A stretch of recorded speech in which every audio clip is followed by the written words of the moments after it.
Tara, laro tayo ng chess with Tito Phil. Bali, review lang to. So, ito ang napili ko. Ayan yung result. Pero, i-review natin paano nangyari to. Bali, ang first move ko is E3. Yun. Tapos, ang first move naman ng kalaban ko, E6. So, same lang kami ng opening. Tapos, ang next naman is E4. So, ito hindi ko tinext to eh.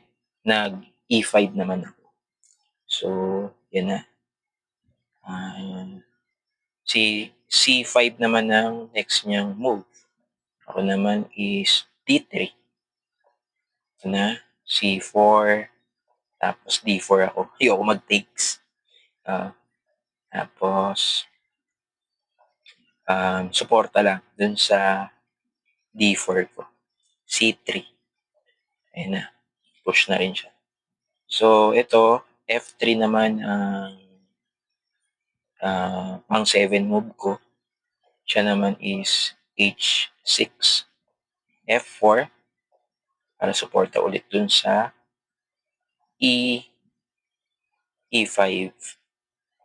Yun. Tapos push ko ulit. G4 naman. Yun. Tumira na siya ng horse niya.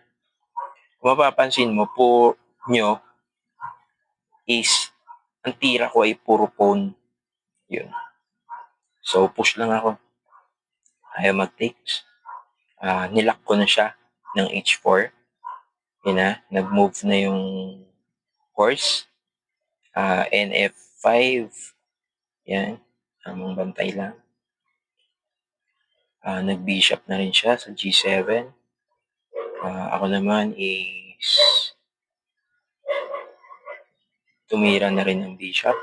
Bishop H3. Targeting ko yung horse niya. Nag-castling siya. Ako naman nag-takes. Para may way naman tayo. Yun na. Minove ko na yung horse sa H3. Yan na. And D2. Yan. Bali nagpo-push na siya sa B4. Tapos na backward lang ako dito. So, nag-take siya. Takes din ako. So, ngayon, yung knight ko, nilagay ko sa G3. Yan. Tapos, gumalaw bigla yung king niya. Tapos, tinix ko to. Takes. And then, check. Tago. Tapos, move ko yung RG1 ko. Yan. Tapos, bigla siya ng ganyan. And then, pinush ko naman tong pawn ko na G6. Hindi niya tinix. Iwasan niya. Kaya yun, mate.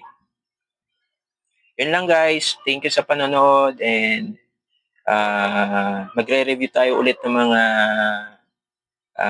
Pasko na laro. Ayan. So, yan. Nakasave kasi yan sa Lichess eh. Kaya, kung gusto nyo pa matuto, yun. Mag-download kayo ng Lichess para mas gumaling kayo sa paglalaro ng chess. So, thank you sa panonood guys. Bye-bye!